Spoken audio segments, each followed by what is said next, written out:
Welcome to Smoke Signals, everyone. I'm Matt Montgomery, along with head football coach and athletic director Wayne Coleman. Coach, on the road last week in Crandall, you didn't get the win, 51-36 final. Lots of great things happened in that ballgame, particularly offensively, which we'll talk and see some of the highlights on. Your overall assessment of the ballgame. I felt like we definitely played well on offense, played pretty good on defense, really let special teams get us down and take the game away from us. They always talk about special teams. It's that third stepchild or whatever you want to call it on the side over there that a lot of teams don't focus on. And you guys do focus on it. And I know you guys practice on it, but there's some things, there's situations that come up that, you know, who knows when you're going to get a 6'4" defensive end that can run like the wind, come in on the side of the punt, blocks 2 punts. Yeah, great athlete, great play by him. Not a schematic thing, just a great athlete of theirs making a great play and caught our kids asleep a little bit, and we paid the price for it. And how much do you attribute some of the special teams breakdowns, like on the kickoff and the punt return, just to first game, new kids, Friday night, getting them lined up? And it happens to everybody. My gosh, Nebraska doesn't know how to field a punt, not in their own end zone. So it happens to everybody, early season mistakes in special teams. A real positive of the game, Coach, was no turnovers. Okay, you had 2 turnovers by Crandall, but Jacksonville, no turnovers. Just a really clean game for your offense. Kids took care of the ball really well. Mallard ran hard and kept the ball high and tight.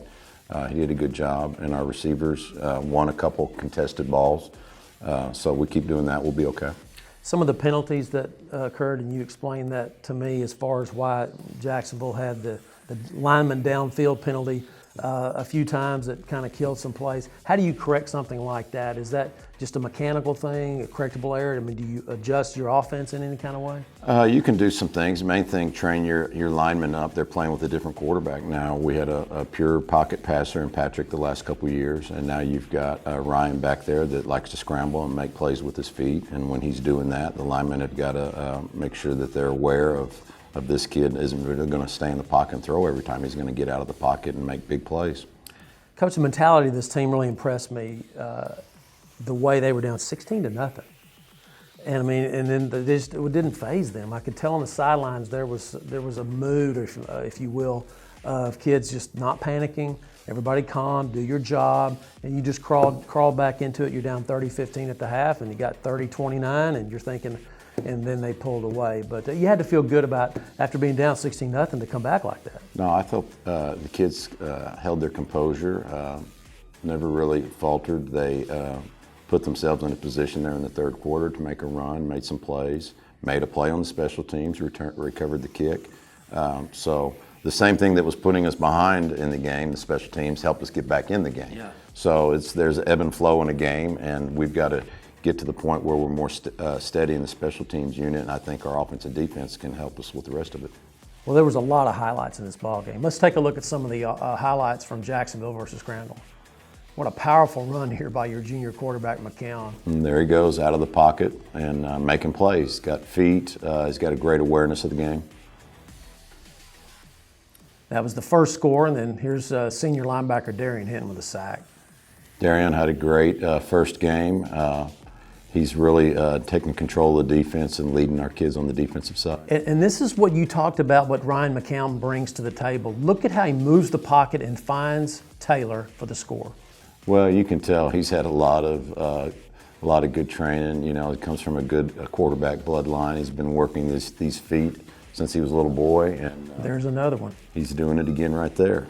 And this is the congratulations play of the game. Look how Calvin Bryant just breaks tackles and goes 68. Yeah, Calvin's a big, strong kid, and it takes more than one guy to get him down usually. And here's your all-everything guy, Tony Pinson, coming in, and after Ryan got dinged, throws a touchdown pass to Jermaine, and boom, look at that for the score. Yeah, our receivers had a big game, and Tony came in and did a great job in that drive that he came in. You know, for 160 pounds, Isaiah Mallard runs a lot tougher. Look at this, into the end zone for the score. Yeah, I don't think people understand. He doesn't look very big, but when you watch him in the weight room work out, he's a strong kid. So, Coach, you go back home this week. You got the home opener against the Highway 79 rival Palestine Wildcats. I know you love playing this game. I mean, it's just this thing goes all the way back to the 20s, I believe. And Palestine got thumped last week by Van, a good Van team. I think it was 45-10 or 45-16. I can't remember the score exactly. But this is a Palestine team that has some continuity coming into Tomato Bowl, at least offensively. I saw their offensive linemen. They're starting like their 26th game in a row as a unit together. That's their strength. Talk about Palestine and what they do well. They're very impressive up front, and they've been running the wing T offense now going on their third or fourth year, and they've got that system down. Their kids have bought in.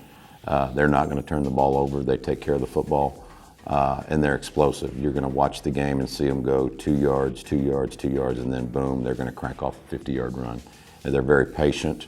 Our kids have got to be disciplined. They've got to play gap control defense, and we've got to be able to get lined up. They break the huddle really quick and get to the line of scrimmage and snap the ball. So our kids are going to have to be on top of their game to get lined up right. You ran 66 plays against Crandall. How does this kind of offense that Palestine runs, does that change your game plan any? Because you may not get 66 plays this game. Yeah, I think the main thing for us is just to keep executing. Going back to the special teams units, if you're not punting 4 and 5 times a game, the chances of you getting punts blocked go down. So we've got to get those drives going, and that will take care of itself. Let's get more efficient in our offensive drive production. What kind of defensive look does Palestine bring? Same as Crandall. They're going to be in a 3-4. They'll play a lot of man coverage, bring pressure off the edges. Could be interesting to see if they make an adjustment to find a way to keep Ryan in the pocket. Last week we mentioned earlier no turnovers. I know in a game where a team does that wing T type stuff, taking care of the football has got to be huge. Yeah, no doubt, because if you turn the ball over, if they go on a 7-minute scoring drive and then you go out and turn the ball over and they go on another 7-minute scoring drive, well then you've lost almost a half of football there. So you've got to take advantage of each possession. Does Palestine's defense, you said it's very similar to Crandall, so that means that you guys are going to try to continue that kind of game plan offensively? Well, I think when you've got the receivers that we've got, you've got to take advantage of that. And the trick is, can you protect the quarterback and get the ball off, because they're going to bring heat.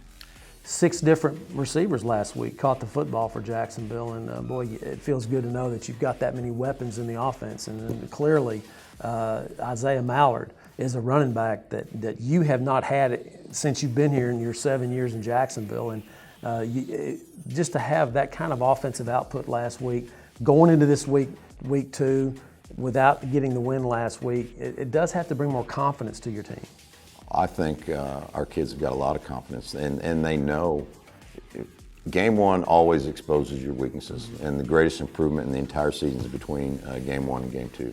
So obviously we started our first practice yesterday, or Monday. We started our very first practice with special teams, fixing the punt team, and we start every morning with special teams. Really nothing's changed there, but we know what our weaknesses are, what we've got to address and get those things fixed. And everybody's going to do that. The things that Palestine messed up on last week, they're going to get fixed. So everybody's going to show great improvement this week. Coach, a lot of people showed up to the game last Friday night looking for those feathered helmets that famous now, the design of them, and they weren't there. Tell our viewers a little bit about what went into the fact that you played with just plain blue helmets. Yeah, our kids are very confident, and we decided to make the feather helmet thing a reward. That when we get our first win, that's when we burned our feathers and we'll put them on the helmets. And we had 1 win last year, and we wanted to make sure this year that we felt the pressure, the need, the urgency of let's get that first win. Let's not wait till district. Let's get things going. Talk about the keys to the game to get this home win against Palestine, a huge rival. I don't want to overemphasize special teams, but you can't underemphasize it, because it really was the difference in the game last week. So we got to be more efficient there. Got to take care of the football and special teams, and force the issue. We've got some wrinkles that we've got ironed out, and we feel more confident about that right now. Keep doing what we're doing on offense, and the run fits on defense against a wing T are critical, but you can't be hesitant in trying to get the run fits against the wing T.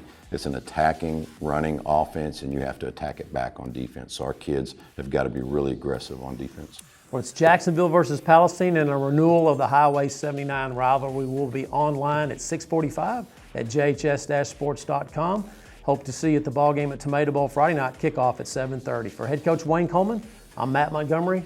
We'll see you next time right here on Smoke Signals.